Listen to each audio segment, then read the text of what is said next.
warahmatullahi wabarakatuh. Alhamdulillah, salatu wassalamu ala asrofil anbiya'i wa mursalin wa ala alihi wa sahbihi rasulillahi ajmain, amma ba'du. Puji syukur kehadirat Allah subhanahu wa ta'ala karena pada kesempatan hari ini kita bertemu dalam mata kuliah teori dan praktek supervisi pendidikan. Salawat beserta salam kita tujukan kepada baginda Rasulullah Nabi kita, yakni Nabi Muhammad Sallallahu Alaihi Wasallam.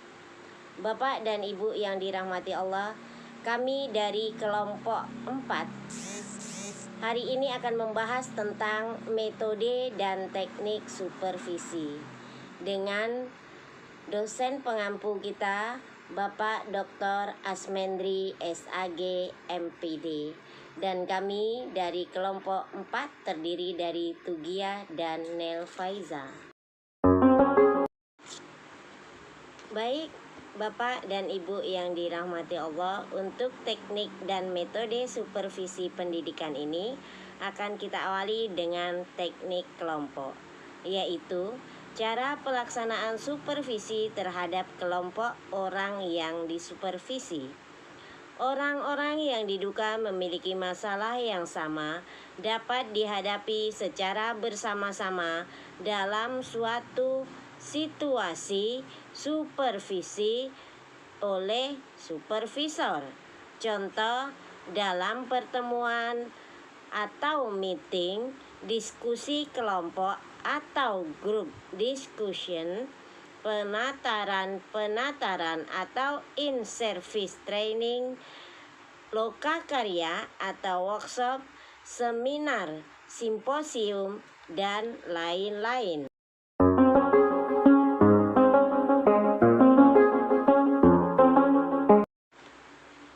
Yang kedua, teknik individual. Cara ini dilaksanakan supervisi terhadap orang-orang yang disupervisi dihadapi sendiri secara individual.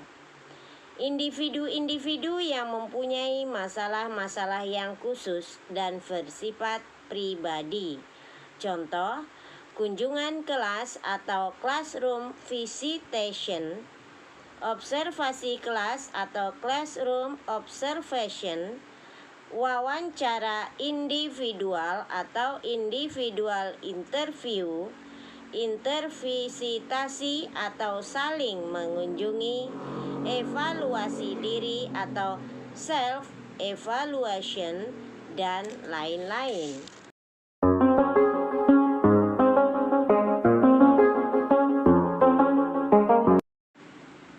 Yang ketiga, metode langsung atau direct methods.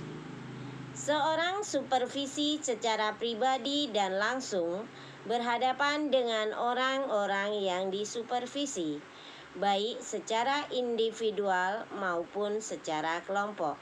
Contoh, kunjungan kelas atau classroom visitation, observasi kelas atau classroom observation, pertemuan atau rapat, diskusi kelompok atau group discussion, dan lain-lain.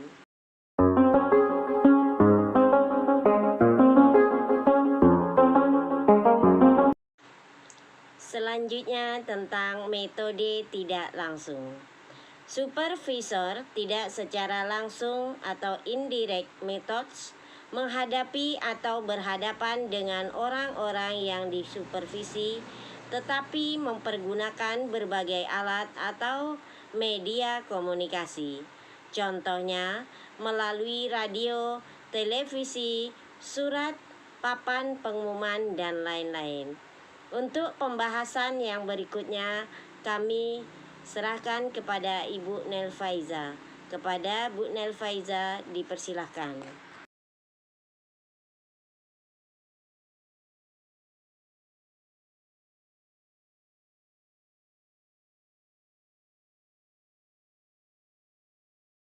Akan melanjutkan presentasi kami, beberapa contoh metode dan teknik supervisi pendidikan. Pertama ada namanya kunjungan sekolah. 2 ada kunjungan kelas, ada pembicaraan individual, ada rapat supervisi, ada pendidikan in service, workshop, simulasi, intervisitasi, demonstrasi mengajar, buletin mengajar, papan pengumuman, dan kunjungan rumah.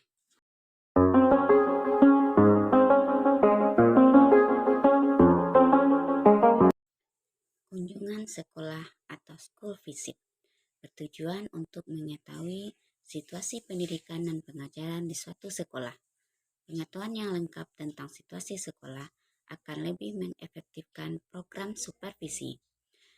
Ada berbagai macam kunjungan sekolah. Yang pertama ada kunjungan dengan pemberitahuan. Yang kedua ada kunjungan tanpa pemberitahuan. Ada kunjungan atas undangan. Dan ada kunjungan yang sewaktu-waktu tanpa pemberitahuan.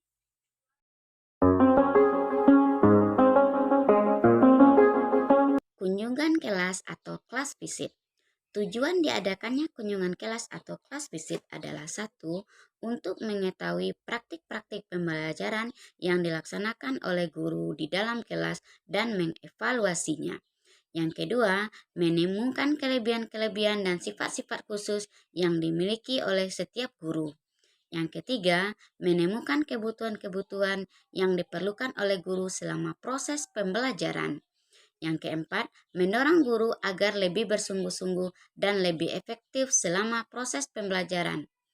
Selanjutnya, memperoleh bahan-bahan dan informasi guna menyusun program supervisi berikutnya.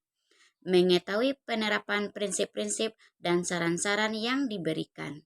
Selanjutnya, menanamkan kepercayaan diri supervisor pada program supervisinya. Mempererat dan memupuk integritas sekolah. Tujuan terakhir, mempelajari perubahan-perubahan administratif yang mempengaruhi proses pembelajaran.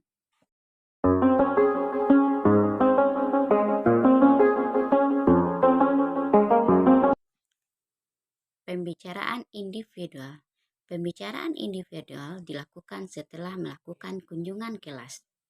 Dalam membicarakan ini harus dimulai dari hal-hal yang positif baru kepada hal-hal yang negatif.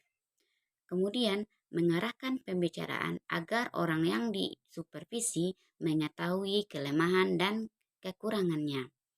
Pembicaraan berupaya untuk memberikan semangat lebih baik lagi atau lebih maju lagi dari apa yang dilakukan sebelumnya.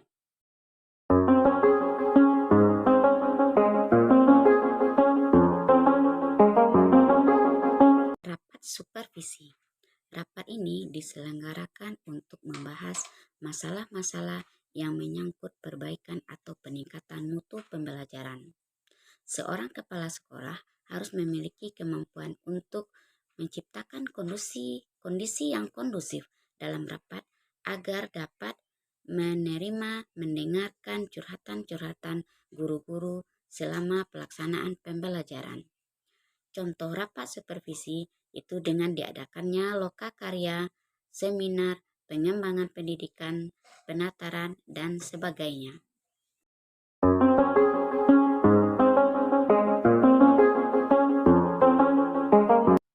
Pendidikan in service.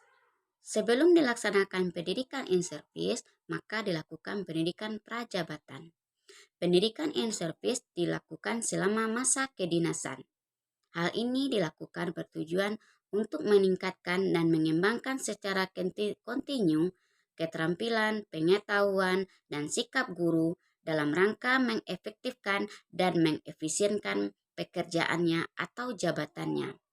Contoh dari in service adalah pelaksanaan PPG.